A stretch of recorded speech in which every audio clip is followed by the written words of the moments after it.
You are? So hello, thank you everyone for joining us tonight.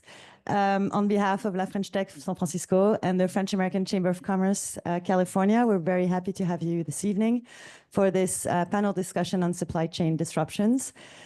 Before we introduce the panelists, we'll give the floor to the moderator, Eric Buatois from BGV, who will probably tell us very quickly why he was so adamant on having this topic, this fascinating topic. Thank you, Planisware, obviously, for hosting us this evening in your new offices. They're amazing. We are guinea pigs this evening. So if everything runs smoothly, tell him. If there's anything wrong, tell him as well, because he plans on having many others. But thank you again, everyone. And Eric, the floor is yours. So thank you all for coming, and especially for the panelists, because when you talk about supply chain, people are more in the South Bay than San Francisco. So thank you for driving. And myself, I'm a managing partner at an investment firm called BGV, and we manage about $500 million, and we do early stage investment. And the reason why I pick supply chain is not the most sexy things in San Francisco and Silicon Valley, but frankly, we experience the supply chain every day. There is not a single hour during our day where supply chain is not there. So it was quite interesting to have a conversation on what's happening.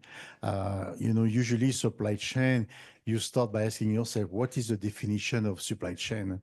Where does it stop? Where it does end? It's not very obvious, but at least as a consumer, you know when it doesn't work. And so I think it's a fascinating topic, especially in our today world. It is impacted by all the trade war. It is impacted by the kind of regionalization of the industry. Obviously, the climate change is impacting a lot the logistical flow. So when you think about it, there is not a single business process like that, which is touched by all the changes that we are facing currently on the planet, and maybe more with the trade barrier war. So I think it's a very interesting subject. And believe it or not, I think technology has also an impact on this supply chain. So I'm so glad to have a very nice panel tonight. I will ask them to join me, and I will ask them to introduce themselves. Please go ahead. Yeah.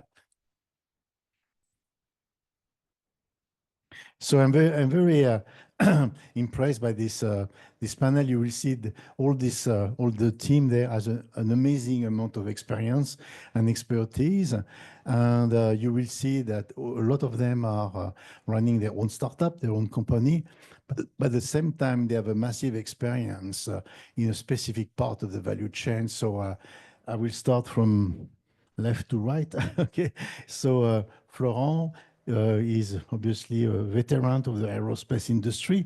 You know all the problem of Boeing. You know why Boeings have some problems. So can you start explaining yourself and say a few words about your background? I'm Florent. I'm CEO and founder of a startup named C981. So my background is 25 years in aerospace industry, and building an innovation program here in Silicon Valley, and also drive a logistic company, and finally build this company, C981. So C981 is a startup. We are very focused on what we call complex supply chain, and I can explain after what is complex supply chain, mainly with aerospace industry. And our mission is try to empower all the talents in this industry with technologies, and try to democratize technology to make supply chain more efficient at scale. So this is roughly what I do. Hey everyone, Laurent speaking. I'm from Uberfreight. I've been building Uberfreight for maybe let's turn on that.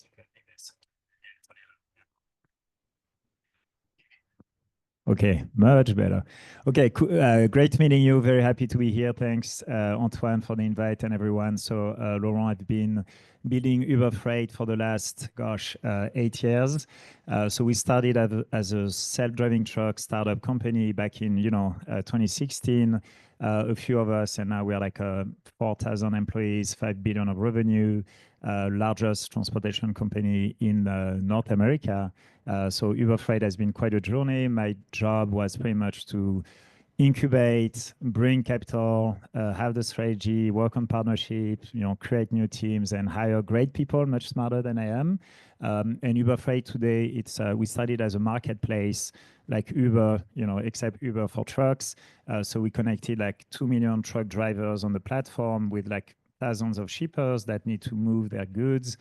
We started to digitize a whole industry that used to be very, very like phone, fax, and paper way back when we started. And we evolved quite a bit. Today, we do like a lot of logistics services across intermodal, which is rail, cross-border logistics, Canada, Mexico. We do less than truckload. We do parcel. We do last mile. So it's been a fun journey. Lots of good, like successes and some failures that I'm happy to talk about. Yeah, it's fascinating to talk about supply chain, and congrats for joining a supply chain event because it's not the most fun, but excited to talk to you about.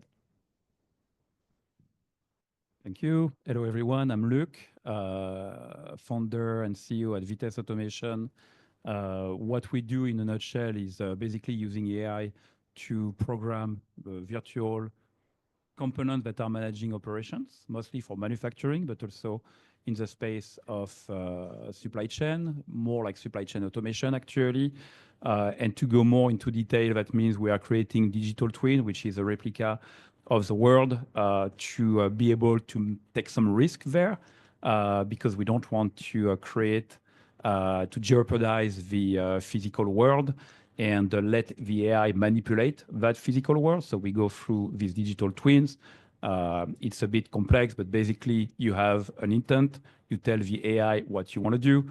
The AI give it a shot with some mathematical models or some physical models of the reality. And when you are satisfied with the result, you can push that to production. So it gives our customer the ability to bring up their processes more rapidly, to program them without having to code, which is very primordial nowadays, because this is a skill set that is more and more difficult to find. And finally, also to iterate rapidly on these processes, and that's critical, particularly for supply chain and supply chain automation, because you always want to create a resilient chain where you always have a plan B and plan C. And I think that Mehta is going to talk to us about that, actually. Yeah, thank you. Thank you very much. Hetal, Mehta. I am a founder CEO at Gainfront. So to keep it very simple, I would say we are like the front end of what all of them are talking. So they are managing the back-end process automation of that. We come in early on in the supply chain process. And Gainfront was founded because, as a background, prior to founding Gainfront, I have worked in the procurement and supply chain space for 20 years as a technology consultant. And what I saw was the outdated legacy systems were hindering this process of streamlining the supply chain for our customers. They are outdated for a reason, because they are built with different product acquisition. Older technology, so scaling that up becomes difficult, but when there is product consolidation, it makes it impossible.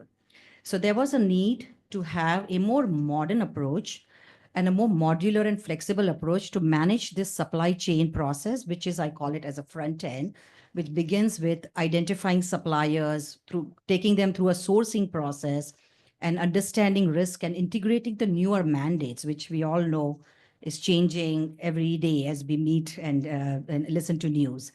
So Gainfront is helping customers streamline the supply chain process. It's a modern, flexible approach, so we are able to give them a solution that they need as against what the other legacy solutions are out there. And at the same time, providing them with an alternate source of suppliers which are fully vetted for commodities that customers depend so heavily on select few suppliers. So we are bringing them this solution, and there are several success stories which I'm sure are going to come our way. So thank you for that. Well, thank you for your time. And when we prepare this panel, if you look at the technology and the innovation in supply chain, of course, everybody understands the robots. You may not understand necessarily always the impact of electric vehicle and autonomous vehicle. It's swimming a big way. But the most surprising is that this industry, which is manipulating a lot of data, as you can imagine, you will discover that the data is still not digital in a lot of cases, you know. But at the same time, you know, when you talk about robots, you think that robots are going to replace human, but you will discover, I hope, that the human is even more important than before, in fact, in the supply chain and how you empower the human. And I may start with maybe Laurent at Uberfreight. What are your thoughts on the impact of the electric vehicle and maybe more importantly, the autonomous vehicle? You know? Yeah, I mean, so autonomous trucking has a kind of a soft spot for me because we were the first startup to actually work on it back in 2016. So how many folks in this room actually use the Waymo, like self-driving driverless? So everyone, right? Which is crazy because a year ago, if I would have asked, probably like maybe like one or two, or like 2 years ago, certainly zero, right? So that vision was there like from a long time ago to work on autonomous vehicles, but it took a long time to get there. But once it's there, the adoption is crazy high. I mean, guess what's the market share of Waymo today in San Francisco? Any idea like how much, you know, market share do they have? You know the answer. Anyone that doesn't like, okay, so I'll make it easy. 25%, right? So if you look at the market of ride sharing in SF, we have 50% market share, Lyft has 25, and Waymo has 25. So can you believe that they went from 0 a year and a half ago to 25? So if you're a skeptic about, you know, autonomous and you're like, hey, what is that going to happen? The answer is absolutely yes. And the main question is like, how fast is it going to happen? So now I'm talking about passenger car. The good news that none of you guys are probably aware, and I mean, unless you follow trucking, driverless trucks are literally around the corner. Like as I speak, I have every single day on my network, driverless trucks with a vehicle safety driver behind the wheel that are running Dallas to Houston every single day. In a few months, you will have the news, so breaking news, but I don't tell you where and what, but there will be driverless trucks in the US, like driverless, no human in the cabin. And those are like big Class A trucks, you know, Daimler, Freightliner, Volvo, the big guys. So it's happening. So the future is autonomous, and it's very exciting. It's exciting not just for the sake of technology, it's exciting for a couple of reasons. Number one, it's a much safer way to move goods and to move people, like much safer. I mean, I'm sure like all of you had, you know, experience in your life, either as a, you know, like a driver or as a passenger, like are very scary, like including me. I'm like, I work for Uber and, you know, I've been, you know, but I've been in situation where like you get into an accident because you have someone that's, you know, watching a TikTok video or whatever they're doing, or like, you know, just falling asleep. I was in New York 2 weeks ago, and under the Brooklyn Bridge, my Uber driver, literally fell asleep. So he was driving a Tesla, thank God, because, you know, the autopilot sort of like, but I saw it. So safety is number one. It's going to happen because robots are much safer than human, right? That's you know, and I think this is going to be key. Number two, I think truck driver, if you think about it as a profession, it's the largest profession in the US. So if you go to every 50 states in the US and you say, what's the top 2 jobs in every state? Truck driver and construction. Those are the 2 most known jobs, you know, like in every state. Unfortunately, truck driver is a very, very tough job. Like if you're a truck driver, you spend like 200 plus nights away from your family, right? So you're driving, you're skipping your kids, you know, birthday, you're not eating great food because you're like eating in truck stop, whatever, like fast food you have. And so a lot of the long haul truck driver job, meaning like going for days and weeks on the road, that type of job is not compelling. And a lot of the truck drivers are now retiring. So the average age of truck driver is 65 years old. And the new entrants in this, you know, kind of population, if you're like 20, 30, 40, and you want to have a life and you want to have kids and you want to have, you know, like, you know, seeing your kids for birthday, they would much rather do, you know, a job that gets you, you know, like close to home, right? And that could be DoorDash, Uber, that could be gig work, that could be any other type of job. So you're going to see more and more like driver shortage for long haul driving. And we're seeing that. You look at all the stats, you look at the data. So definitely like self-driving trucks is going to help to get, and I know I'm going to be very long, so I'll move to EV, but that's going to help address these two main issues, like safety and, you know, like a driver shortage that is going to be pretty much secular. So technology is there, technology is going to happen. It's like I always say, like future is already here. It's not evenly distributed. So it's not going to be in every state. It's not going to be in every lane, every highway. But if you look at the South, if you look at the West, like, you know, Arizona, if you look at Texas, Triangle, all of that, you're going to see a lot of like AV trucks adoption. I'm very excited about it. More to come on it. Our job at Uberfreight is to be the network where most, if not all, AV trucks, autonomous trucks will be deployed, because we know it's going to be a better solution. It's going to be safer. It's going to be cheaper, right? It's going to be less expensive because 1/3 of the cost of being a trucking company is the driver. And if you remove that, suddenly you're like 1/3 less expensive than your competitor. So that's going to give a huge moat. And that's going to shake the industry quite a bit, because a lot of those trucking companies that I mentioned, most companies in the US doing, you know, carrier like or moving goods, they are very small companies. They are less than 5 people, right? 80% of the companies are less than 5 people. So it's going to shake the whole industry. We think there's going to be a lot of benefits, but it's going to definitely drive a lot of changes. On EV, EV is a very different story. We know that the future is going to be electric or like clean emission. However, I'm very bullish on it, but I see way more like friction in the short term than in AV, because the financials, the unit economics are just not there today. So if you look at the truck OEM, the manufacturer of the truck in the US, you know, Volvo, Daimler, Packard, and Navistar, all of them they have been building like EV trucks, but the adoption is very, very low because they are like 2 or 3 times more expensive. And the range that you can drive is like 200 miles, 300 miles. So you need to have, you know, like your infrastructure to be different. You need to have charging infrastructure. And I think the biggest blocker that I see in electric, you know, like EV trucks is going to be charging infrastructure. I think charging infrastructure is going to be the bottleneck for many reasons. Number one, because it's non-existent. You don't have megawatt charging station today in the US. Tesla is building some developers, Blackstone, Link, all of that, Prologis are building it, but it's very early. And the issue that we all have today, it's a fight for like electricity. It's a huge, you know, like I think this is probably the meta point that I'll make. It's the biggest battle we've ever seen in, I think, in recent industry. It's like, how do you gonna get that new electricity generation that's required to electrify like the fleet, just like the passenger cars? Imagine if every one of us were moving from, you know, ICE or like, you know, like diesel or, you know, fuel to EV. That would require just in California to double their like production of electricity, like to double, which obviously it's quite a challenge. So if you add trucks on top of that, that's going to be, and guess what? There's also like another competitor for getting electricity, and that competition is very, very fierce. It's called AI. Okay, yeah, so exactly. All these data centers, they are like very, very, very hungry for electricity. And guess what? All the substation, all the grid infrastructure, all the investment is going to go to that first. And whatever is going to be left behind is not much, if any. So good luck. I hope we're going to get there, but EV on trucking is just going to be much harder.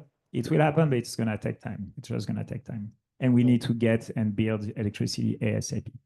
Oh, thank you, Laurent. And about electricity generation, this is without taking into account all the conflict, you know, trades, because if US have no more electricity from Canada or, you know, Germany from France or whatever, this is going to be also a big issue, I believe. Yeah, I think I agree, but at the same time, we're fully capable. It's just a matter of choices, you know, like we should be building like nuclear power plant. We should be building, you know, kind of like this, like renewable 10x. I mean, there's so many things we could be doing. So it's a choice, but I think now is the time to build, you know, electricity and really like,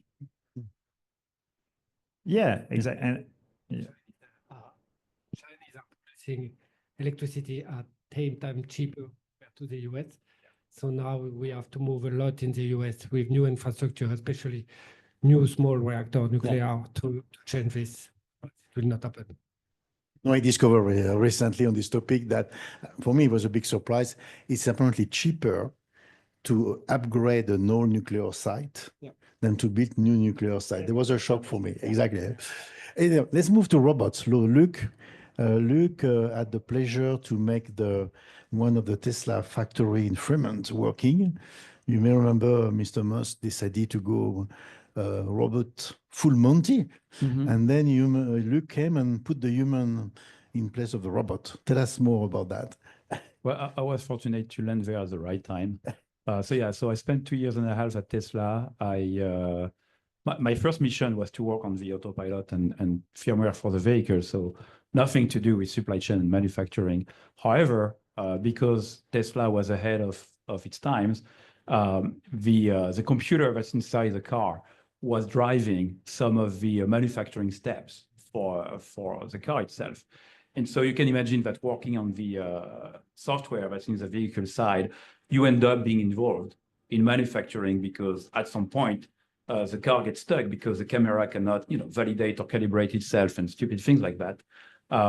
However, one day I was invited to meet my boss, and I discovered that Elon had fired the director of automation the night before, and I was being offered the job. Obviously, I accepted it. I thought it would be a interim job for a few weeks, just until they find the right leader. I happened to become the right leader for the team, it seems, and so I became the head of automation controls. That became automation controls engineering. And what was interesting about that is that the like Elon and very Jérôme Guillen, a very prominent French engineer who was the president of automotive, with whom I was working a lot back then at Tesla, started to see that it made sense to go even deeper in mixing automation with humans.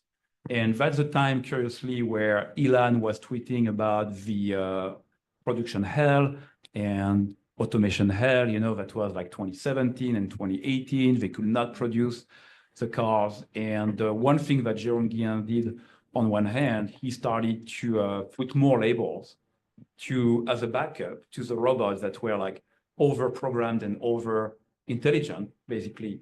And in front of that, we were also simplifying and identifying where automation and artificial intelligence and software was really bringing value to produce more. And as a matter of fact, less than a month later, Tesla went from being less than 50% of the throughput more than a year later. So they were late by 1 year. Difficult to produce 2,500 cars a week, while it had been more than a year. They were supposed to build 5,000 a week. And so another 8 months later, we were capable of producing 7,000 cars a week. So not only we had made the goal originally, that all that stuff was designed to be reached, but also we exceeded that because, with Elon, as soon as you hit some goal, it's like, okay, you did 5,000, hey, let's do 7,000. Everything is like that. So humans became really key. There is still a culture today at Tesla, which is what they call the quarterly push, where every single human being that is part of Tesla is involved in manufacturing for the last week of the quarter, or to deliver cars to the final customers. And that was very smart because I remember being with the vice president of HR, building Model 3 by hand, lifting the battery pack with some chains, Kool-Aids, and talking about the process and how stupid that was to do it that way rather than this way. And she's not an engineer at all, but she brought some perspective that we engineers forgot about, like some common sense about this is how you could do something that would involve human beings. And one thing that was actually very dear to the CTO and co-founder, JB Straubel at Tesla, was to put human back at the center of the process by what he called gamification. And in the Gigafactory in Nevada, next to Reno, every single human-machine interface, which is basically the UI that the operators are using to know what they have to do and where they are in the process, you had some big emojis that were like driving them, and they wanted to have a big happy face, not a sad face, or even not like a red angry face, because it's like if you start making too many mistakes and you are impacting the quality of the car that you are building or the part, the face becomes like a big angry face, and people come to you to help you. So yeah, that was definitely, you know, on one hand, over investing in automation and AI and robots, but quickly understand that mistake by bringing even more people in the equation to mitigate that short term, understand from that mitigation what the opportunities were by bringing humans in the loop again. And I think with Tesla in Shanghai, I was fortunate to be the leader for automation there, and we redefined the architecture and the factory software for Shanghai.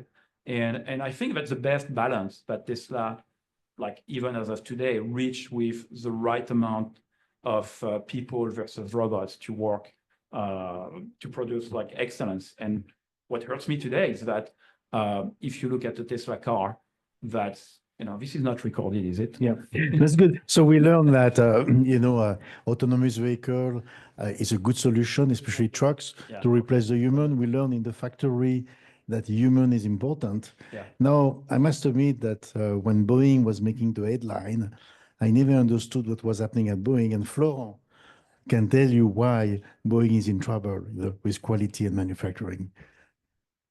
I can try, because there is many things which make Boeing in this situation now. But it's funny to see all this kind of supply chain, because when you speak about supply chain, this is so big word. So each time you speak about supply chain, don't really know what you're speaking about. We can speak about procurement, truck, car, aircraft, I don't know, whatever, design, manufacturing, testing.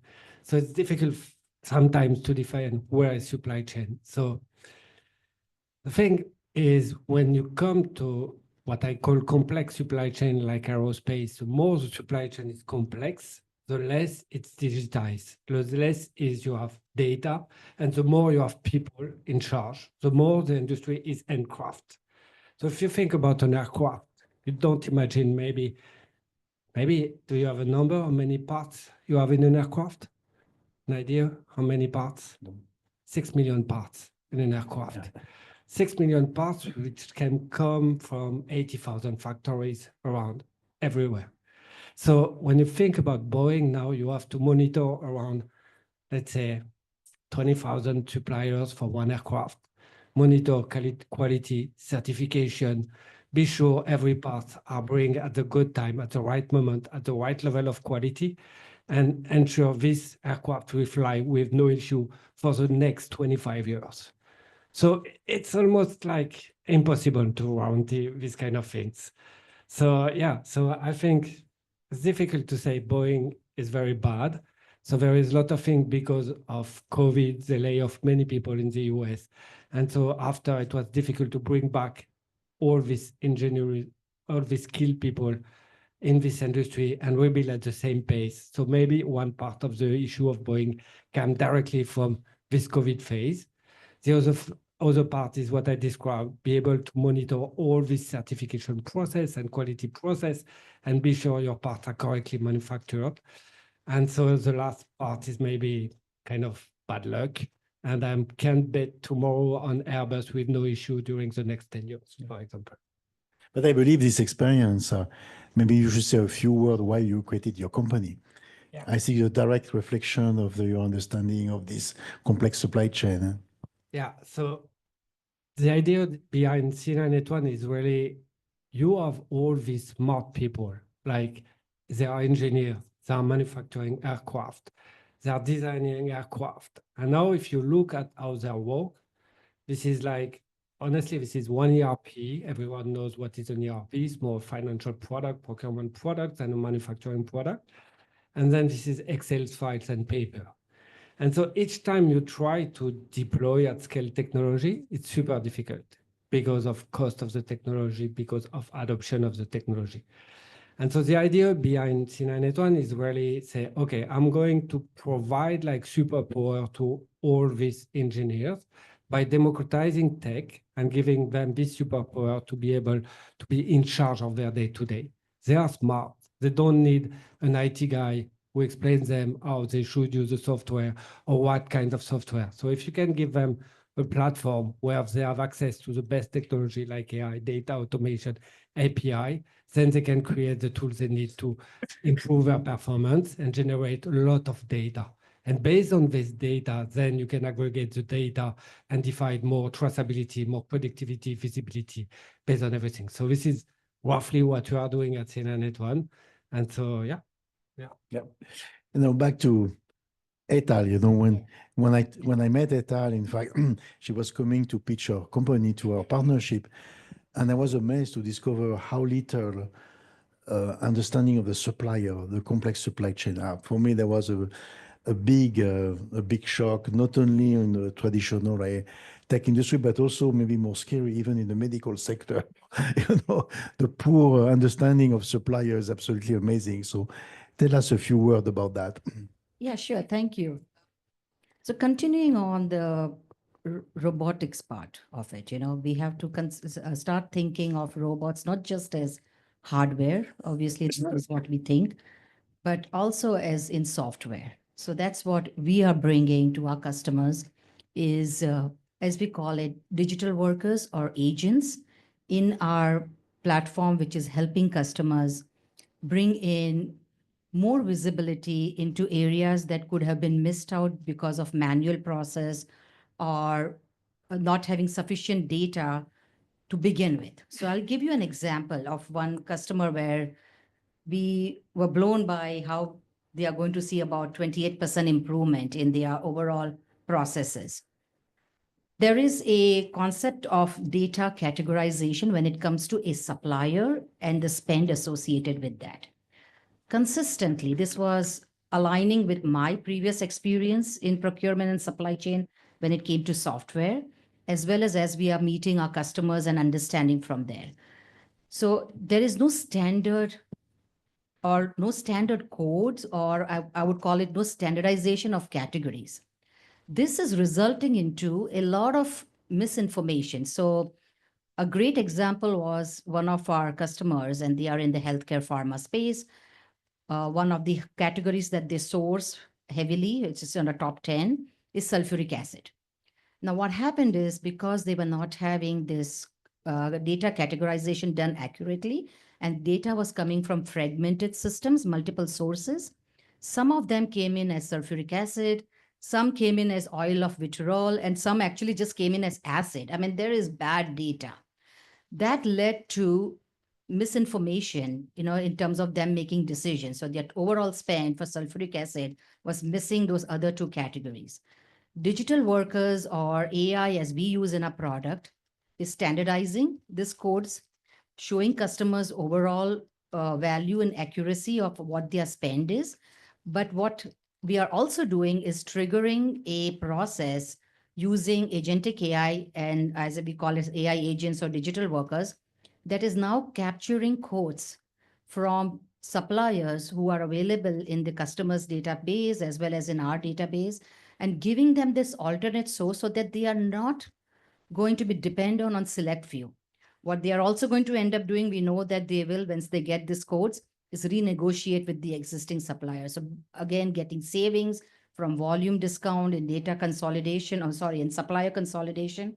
So very valuable, where AI is the future, even in software, and we have to start thinking of AI agents as digital workers, but there has to be a manual process or a human intervention, especially in supply chain, knowing how complex it is.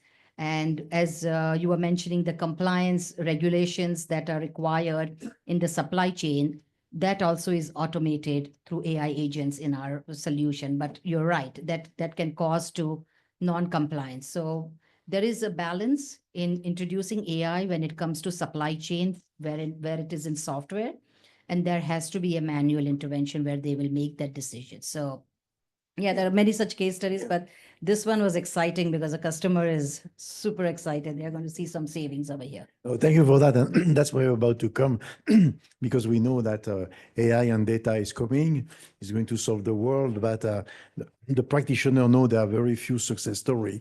So I wanted to go back to the team here and maybe share maybe a successful pragmatic implementation. I know, Laurent, you have a good one. If you want to get started by this one, a very simple one, and then I will turn to Luc and Florent. Yeah, so my best Gen AI case study. So first of all, we are all in on Gen AI at Uberfreight, which, it's not a surprise, but, when before you do AI, and I'll tell my anecdote, but before you do AI, you need to have all your data, all your infrastructure, everything digitized, right? You can't do AI with phone, fax, and paper. So it's like, Uber, when Uber was created in 2010, it was possible because Google Map was there before, and Google Map created that infrastructure layer and that digitization of the physical world in a digital world, right? And then Uber was an application leveraging Google Map to move people around using GPS and using that infrastructure. So the equivalent today in AI, I've been working for 8 years, with all my 4,000 colleagues to digitize supply chain, to get every bit of information, every truck, every asset, every document, every piece of paper, to make it digital and to have that data stored within our four walls. Once we have that, we realize that, hey, it's great to have data. It's great to have, like all the assets, the GPS point of that. There's a lot of like human work that goes around like moving logistics, right? There's a lot. I have 2 million truck drivers on the platform, and guess what? Truck drivers, they love the app, but they also love to call, right? And they love to say, hey, Uberfreight, do you have a load for me? I'm in LA, trying to go back to SF. What's the price? Can you make $1,500 for that load? So there's a lot of like phone calls, like thousands every single day. So the first time I looked at it, I was like, okay, well, we have a lot of phone calls and we are clearly not picking up the phone on every single phone call we're getting. Like we are probably picking up maybe 30-40% of the calls, but a lot of them we are not picking up because I don't have a staff of like thousands of people just, waiting for, a truck driver. So I asked around, I was like, okay, do you know anything about, voice agent, who is doing that? And I met a bunch of startups, like I think it was early 2024, so a year ago. And so I met a bunch of YC, some of you, I don't know if you guys, anyway, so I went to the YC batch and I've seen like 1 or 2 startups that are like, I'm doing voice agent so that I have a voice AI that can communicate to people, and people don't realize it's an agent. You can do like a lot of things. You can, and I tried it a year ago and it sucked. It was really bad. It was like, oh, okay, hey, Laurent, I'm trying to book a load. And, especially if you have a funny French accent, people are like, okay, don't get it. So that was in January. We went back and we kept engaging with a bunch of startups. And by July 24, literally I was blown away. I was like, we did a demo with one of the startups called Happy Robots. That's a pretty cool name. Yeah. And now I think they raised like their Series A from Andreessen. And the robot, the agent, was able to have a conversation with you and I, and you would not even realize it. Like, I'm not kidding. I did like I did the test, and I was like, okay, I'm a truck driver. I'm trying to move. So we started to deploy that, and the huge team we had to pick up the phone and just answer and negotiate now is completely replaced, with voice AI, meaning that the thousands of truck drivers that are calling us, they're not talking to a human, they're talking to an AI from Happy Robots that's answering. And what the voice AI does is not only saying, like, it's not like when you go on a customer service, like, oh, I have an issue with my name, press 1. It's like, literally, hey, like you have a conversation. You can ask anything. You can ask like, how's your day going? It's fine. Where's my truck? Yeah, I think it's here. Let me talk to my manager. There's like background of the office. There's a lot of things that people are like, oh my God, this is. But if you ask the AI, you say, are you real? And the voice say, no, I'm an AI. I'm a voice agent. But so we're deploying that. That's just like full automation. We're now doing that for like a lot of use case for like document management, where a lot of times in real life, you're missing one paper. You're like, oh, where is your birth certificate? Where is my XYZ?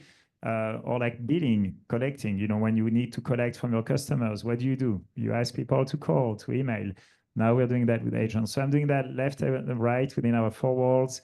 And I think this is really cool because even though the technology is amazing, it's still not perfect. So there's going to be still leapfrog of like, you know, when you have a conversation, I was just, I think, talking to some of you guys, you chat with someone, the last bits of a sentence that you're going to have, that's where people interject and they chime in. And, you know, there's something about like human connection that, or you think about what you're going to say next, right? You parallel track, you reason, you do some reasoning about, okay, that person is telling me that. So we are doing more and more of that.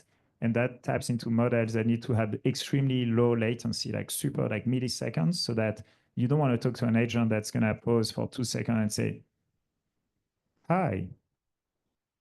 That's weird, right? I mean, you know, just that was weird. So just like you need that millisecond, you know, kind of connectivity, and that's happening. And I can tell you like a year from today, if it continues on the pace, I'm going to have like lots of headcount reduction, automation, and or even like keeping the same headcount, but just like doing 2x more than what I'm doing today. So that's on voice, and we're doing the same on email. We're doing the same on API. We're doing the same on integration. I mean, left and right. This is like, so if you don't just lean in, you're going to be amazed by what you can do.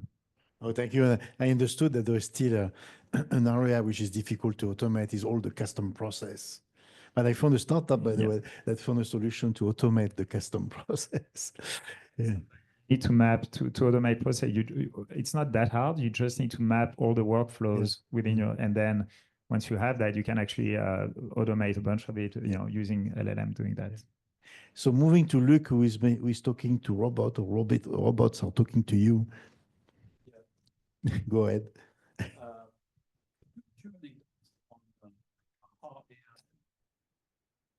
Is it on now? Yeah, you're okay. All right, that's better. Sorry for that. So I mean, it's great that we're talking about AI like that nowadays. I mean, GPT really started to democratize our perception of, you know, what AI and more particularly LLMs can do. I have two very short anecdotes on, you know, saving our customers and sometimes like internal customers at Tesla. So I managed supply chain automation for about 18 months there. And on one tiny bit of the supply chain, which is capacitors, and there are not that many capacitors actually into Tesla cars.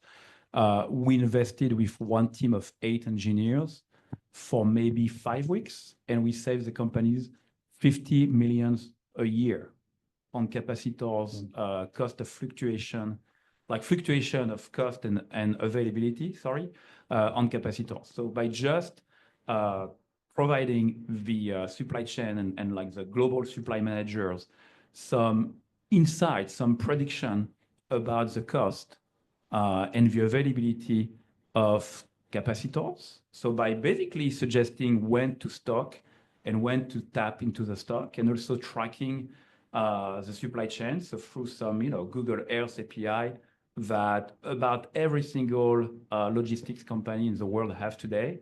That was a huge gain. So you don't need to make these massive investments with LLMs and armies of engineers to really take advantage of AI. And that was 7 or 8 years ago. AI was not seen as ubiquitous as it is today, and yet it paid off very nicely. The other example I have is these guys. They are building luxury watches in Switzerland, and I love their products. They had some supply chain issues that led to quality issues. And where they were measuring that was when the product was landing on the expert's, you know, desk, the artisan that is going to put these bits together. And one of their factory is they have verticalized everything. So everything is built in-house. And another one is actually relying on the supply chain, like most of the parts inside the watch actually from, you know, third parties. And they didn't have the data. And that's the point that you both brought, right? It's like, it's a complex supply chain, and you have invoices, and then you have some sticky notes and papers that are on some carts that have like hundreds of thousands of dollars of gold and jewels of goods, right? So it's remarkable how little digitization you have there. And by just digitizing that, and I'm talking about like a 3-week process and 50,000, Swiss francs, which is basically $50,000, we increased their productivity by 3%. I regretted we only charged $50,000, believe me, because we are literally saving them like millions of dollars, right, every week, I believe. Yeah, and so talking to Robot, very recently, my company, we made a significant pivot about a year ago. We started to invest on AI 5 years ago when we incorporated the company. And again, we are using like AI and no code to orchestrate industrial processes, so mostly to drive robots and conveyors and machines. And in 2022, we started to see LLMs becoming like curiously, disturbingly interesting. Like we started to see these results where you can start having a conversation with a general purpose AI, which was something really new. And we took a different angle of attack as to how we can use these general purpose AIs to accomplish very specific jobs that normally requires a lot of training that's expensive, not only in data scientists and AI engineers, but also in compute, and we talked about electricity. And so now we thanks to the democratization of AI, we can literally program industrial robots by giving some intention. Like I want every time there is a pallet with some blue stuff in there, I want to move that to the left, and I want a robot to do it that way, not this way, you idiot, that way. And like it understands it, generates the programs, and it has converged to a point that since 2 months, actually, we commercialize that. And now we have people that are using that into production. So what used to be complete science fiction a few years ago, and it's so funny, like codename Jarvis, we called it Jarvis, like every single startup probably called their AI for robotics Project Jarvis because of Iron Man and Jarvis in the system that oversees everything. That was complete science fiction. Today we are exceeding what Tony Stark was doing with Jarvis in Iron Man first episode, actually. Yeah, so it's happening, it's true. Yeah, okay. Thank you. Now back to Florent, his company, and he told me that he's spending his time meeting management team, at least top management of a supplier to the aerospace industry, and typically install the software before coming in the meeting room. And then when he leaves the meeting room, the software works. So tell us how you do that. Yes, so if you look at what we are doing now, it's very close to what Luc explained in terms of software. Now you can just ask to our platform to build the solution you need to monitor your operation. So you say, can you build me an app to, I don't know, monitor my machine, send me an alert when I have an issue with this machine, and maybe explain someone or alert 911 because there is someone in danger. And automatically the application is built, you push on a button, you deploy, and that's it, and it's done in production. So by doing that, you are cutting like by hundreds of times of specification, coding, deploying. So the platform is already into that. And that's pretty cool because when you go to customer, you say, okay, just tell me where is your pain. And so in the same meeting, you show him with our platform, you can build something now. So it's very different from every solution you are doing long time in legacy system, and where legacy system are taking like millions of dollars to creating roughly what you are doing in hours now for 30K, 50K. So this is where I think AI is really changing the world of enterprise software. I really think enterprise software will be in very big trouble in the next 3 to 5 years. And so they're super big and difficult to move. So my guess is we will see many startups around this enterprise software, this world, and challenging everything to deliver much more for less money. No, thank you. And I hope for the audience, sometimes supply chain is perceived a little bit something in the back room. I hope you understood that innovation is really, really hitting this industry very well. And I see a lot of young people in the room, and I hope now you're going to send your resume to contribute to the supply chain. There's a lot of data. I don't think you can think an industry has more data than the supply chain, by the way, if you're a data scientist. So now, moving back to the group now, and of course, we're reaching toward the end of the session before questions. So think about the question. But I'm going to ask the team here, you know, if there is one or two key events they would like to see in their industry during the next 3 to 4 years, what would it be? Not necessarily technology. What are something you would like to see happening for your business or your industry?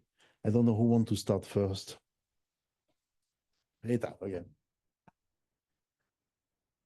For the industry-wide, I would say, honestly, AI-driven predictive analytics, right? I mean, adopting the widespread adoption of using that, because what is happening is there is so much data, as you rightfully said, and what AI models need is good data to begin with. So once we have that access to that good data, the models are going to be trained.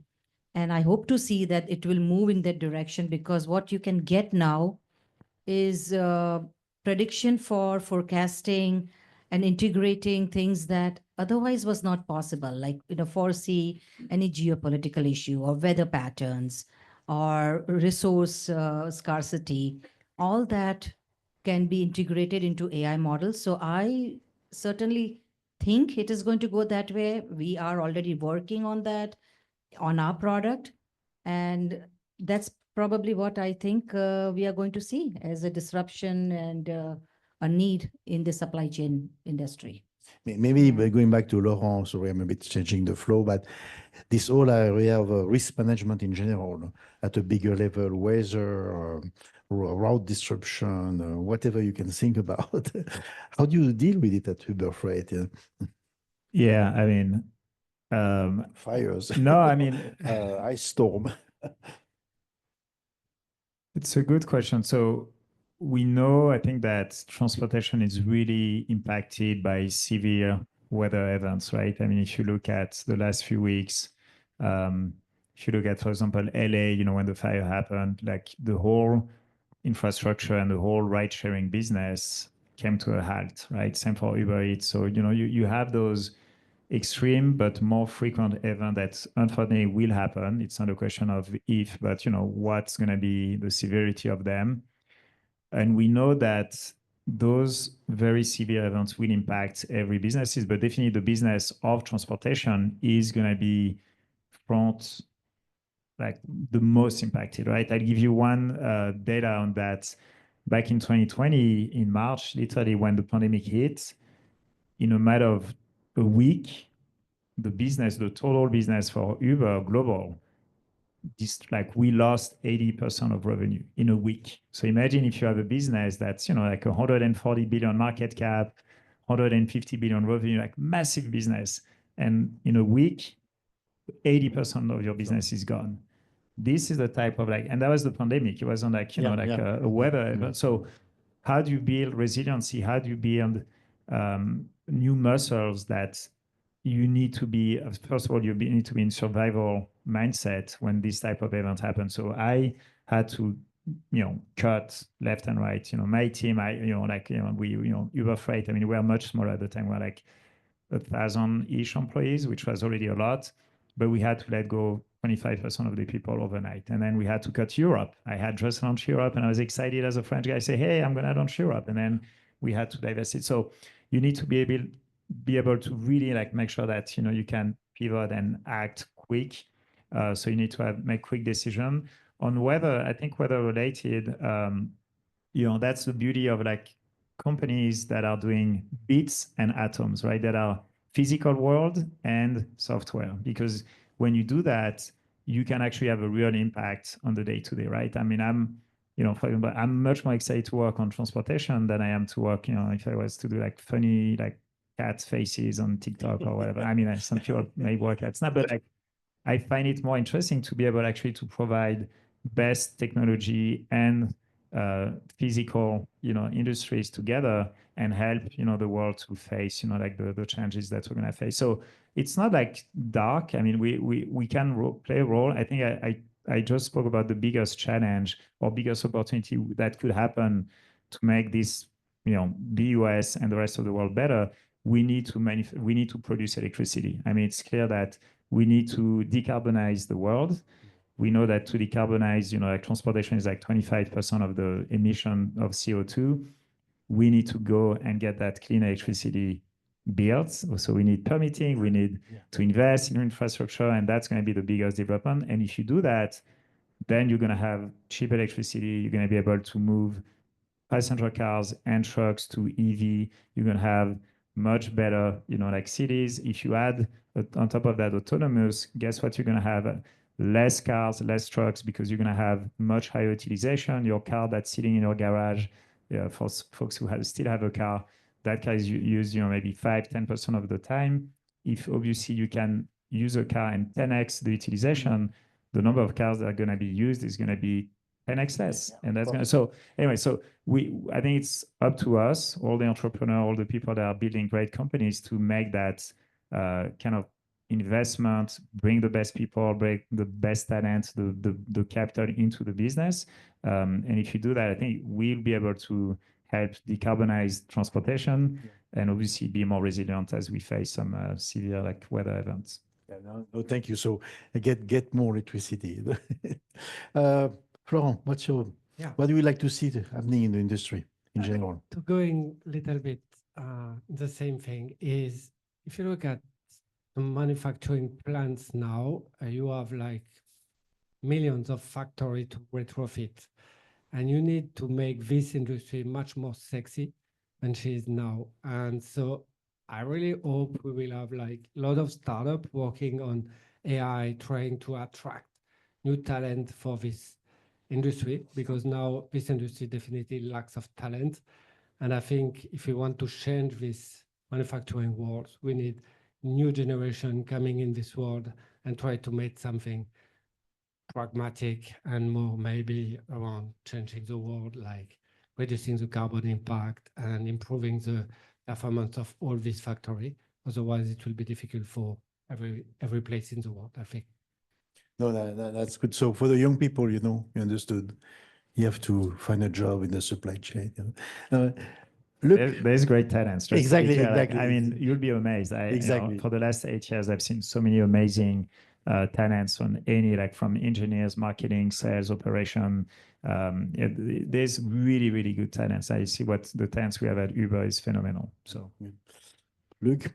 Yeah, so I mean, I will join you too on making working for the physical world cool again, right? I mean, we do that as well by bringing some badass programs that are manipulating industrial robots that move super fast and so on. It's actually very and exciting. So I see that happen. I mean, I see with the candidates we have, we started the company, we actually did the statistics. We just, unfortunately laid off a lot of people last year, and we are at the end of a huge pivot. The average age of our engineers went from 39 to 24, right? It's amazing. And because not only we need the open minds to not be afraid of being replaced by an AI, and we did see that with, unfortunately, like engineers of my generation that are like, no, I've been doing that for 20 years. I know how to code. I don't need Claude or ChatGPT to tell me that. While, kids out of school are super open to it and they leverage it unbelievably well. My bigger dream, so I think this dream is actually happening. Yeah. My bigger dream is a world of more collaboration around these topics. And I have seen for the past decade that good ideas are coming literally from everywhere. And I mean it, like anyone in society has some good ideas and feedback as to how things work or don't work. And one thing we're doing is a digital twin, right? So digital twin can be like a model for something that's physical. And sometimes that model can be like a good looking 3D digital twin. So people understand what it is. And I'm dreaming of, transporters and the warehouse workers being able to look at the conveyor, look at some robots, look at the way we load and unload a truck or a ship, to provide feedback and have the ability to use this AI to manipulate some digital twins to suggest some improvement. And I think that this way, by democratizing the way we could provide feedback to things, we could literally make the world a better place. And we can even imagine like some gamification that I was talking about, where imagine you're on your PlayStation and you have the latest Boeing digital twin for a factory, and you could earn credits for making some proposal, playing in 3D on your PlayStation on that digital twin, thanks to AI that would validate or invalidate your proposals. And you will be paid for that, and because they will end up being implemented into the factory. I think we are about a decade at most from that. And that's my dream. I'm super excited about that. And I think you may be right, because if you look at the history of tech, especially in the enterprise, there's a huge number of innovation that came from gaming. People forget it. And I can give you a couple of examples, but the gaming industry has been, I would say, the early adopter of a lot of technology. So your point of gaming technology, digital twin, and supply chain, I think is very relevant. You know, look how the kids, they are learning how to build a village at the age of 7. You know, so that's really a supply chain. Yeah. Mentioning about happy robots, and it's not related to our product, but we are also evaluating. It's another company where they have this real human-like. So when we heard, do you want to have Jordan or do you want to have Sylvia be your BDR? Because ours is more customer engaging, right? But the process of training, they were probably a little too early for us to, because we have to train them. But it was really like a human talking, and this is when you want to use that to talk to your customers. We were a little nervous, so we kind of backed out. But those guys are, I think the company was C3 AI. And Yes, it's were, AI, yeah. So they are probably a few years away from, not a decade in this case. I think they're very close to optimizing, and that would help us doing that first level of valuation. Eventually, there has to be a human, at least in our business, even from a sales process or a customer success, they want that engagement. But that initial is certainly happening. So that experience, I'm going to look at Happy Robot also. Yeah, exactly. It's interesting that it's similar experience. I think everybody wants to work with for a company called Happy Robot also. There's a big branding for recruitment. So I think we're reaching the end. I don't know, I'm looking for the organizer, but I'm sure there are some questions coming from the audience. Please ask questions. If not, I mean, everybody's, yeah, Christian.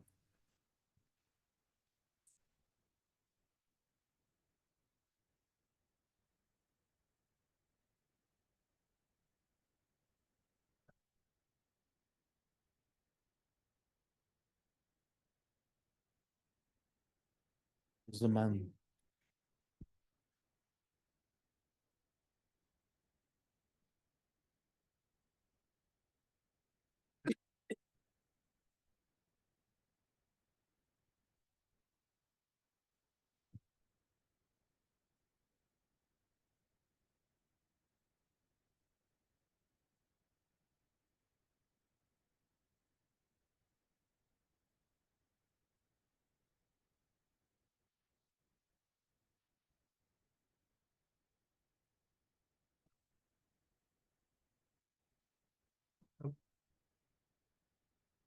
So, so there is different parts in your question. I try to break down. The first is maybe integrate, like, I don't know, a mark on the part, or maybe potentially an IoT to trace and follow the part all along its life. And so it really depends first on the cost itself of the part. So sometimes you have to decide if the value of the IoT compared to the cost or the value of the part allow you to put it. So sometimes you have this difference. And so for certain parts, it's quite complex to integrate this kind of technology inside. So, but they are trying to. Then you have something super important is the condition where the part is used. If you take all the part close to the engine, for example, it's super complex because this environment is super high in terms of temperature. So technology is not mature yet to be like embedded in one part, for example, for all the part around the engine. So it really depends. And then for your question about traceability and passport, so this is something we have just embedded in our product now, and we have plugged like a blockchain behind, and each time one operator is generating one operation, we are tracking this operation and like generating like a passport for the part. So in terms of passport, you think about an aircraft, 25 years, it's a long run.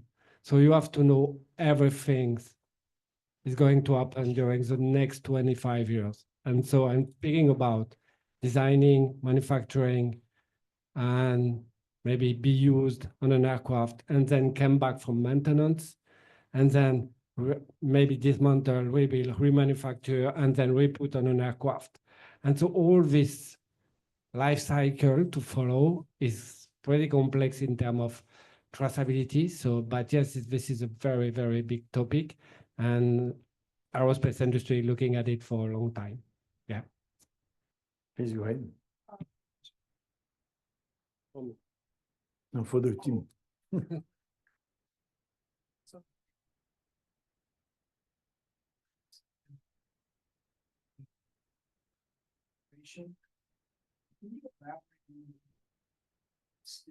Problem and what are the effects on the various industries and means of the problem that absolutely cost billions of dollars? Is it millions? Is it more than that? How important is solving the data problem? I can start with the aerospace industry and then I move with the other. So if you look now, aerospace industry, you have to manufacture in the next 20 years, like 60,000 aircraft. This industry was able to manufacture only 20,000 aircraft during the last 20 years. So the order book of Airbus and Boeing are at this level. And now the supply chain, aerospace can deliver like 1,200 aircraft a year. So the backlog of aircraft is already at 13,000 aircraft. One aircraft, 100 million. So you can make the math. For one airline, one aircraft is over $1 billion over the next 20 years. So this money is not made. So this is like a huge issue. And the only way to like increase the rate of production of this industry is increase digitization, maybe verticalize more the supply chain, at least with data. I'm not saying we can all make Tesla and bring all your supplier in the factory or make SpaceX and say, okay, you have all your supplier very close to you and then everything is verticalized. But at least in terms of data, you should know when the part is coming in your factory to be able to orchestrate your own factory, improve the performance, and finally increase what we call on-time delivery, on-time quality in this industry. And now it's absolutely not done. So you are in this situation where you are wasting money. We spoke about Safran just before. Safran now can decide at which customer is going to deliver the engine. He has not enough engine to deliver all his customers and said, okay, I'm going to give you 100, 100, 100, 100, and it doesn't care. So when the situation is in the industry, generally, it's happening same thing. So this is for. Yeah, I mean, I'll be short, but if you look at trucking in the US, 30% of the miles driven, they are empty. Like you look at the trucks, next time you guys look at a truck, like 1 out of 3 that you're looking at, it's just an empty truck with a big, humongous trailer with nothing inside. So I'm not saying 100% of that empty miles is driven by data, but data is responsible for a lot of that because truck drivers and brokers and shippers, they don't have the right data to have a better utilization of these trucks. And the trucking industry is a massive industry. Just in the US, it's $800 billion per year spent on trucks, 800 billion, right? So if you say 30% of that industry is just moving air, right, in our trucks, that's a hell of a lot. That's 200+ billion of like waste in the system that having the data, digitization of the data, optimization of routing can probably cut in half. So it's massive. Yeah, and I can relate to other industries as well. So, we serve aerospace, we serve a little bit of the food industry, automotive, and then pharma. And if you put these four together, I mean, I don't know the figures, but that's probably like 80% of everything we produce and consume.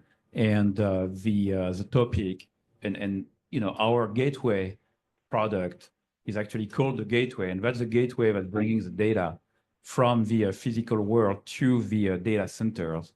Why? Because every single player in any of these industries is well aware that the lack of data or manipulating the wrong data, poorly qualified data that is not captured the right way, is always a killer. So for car industry, there is one thing that's very, very easy to understand. It's like having the wrong part and realizing it too late because of a lack of traceability. That's the cost number one in car manufacturing, is a vehicle that is fixed after or at the end of line, because it was not realized when the vehicle was put together that some wrong parts were put together, right? Because they come in batch, and they don't trace the data during even the assembly of the car. And they have some checkpoints, and they look back at these checkpoints like, oh, damn it, we made a mistake here and here.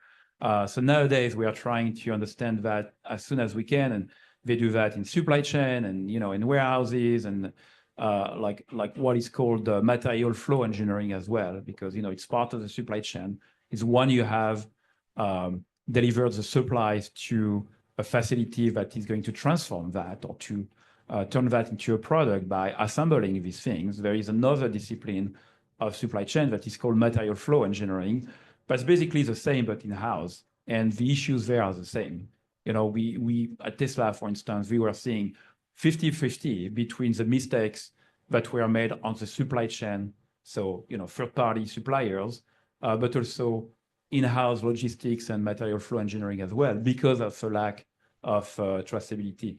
These guys, again, 3% productivity increase in just a few days.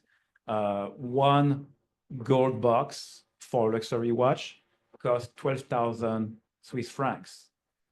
If you have a scratch on it, because you didn't gather the data from the CNC machine that worked on that, and you keep, having some expensive artisan work on top of that to realize during quality control that the box was scratched from the first place, you're doomed. You're going to lose money on that thing that was supposed to have like 55%,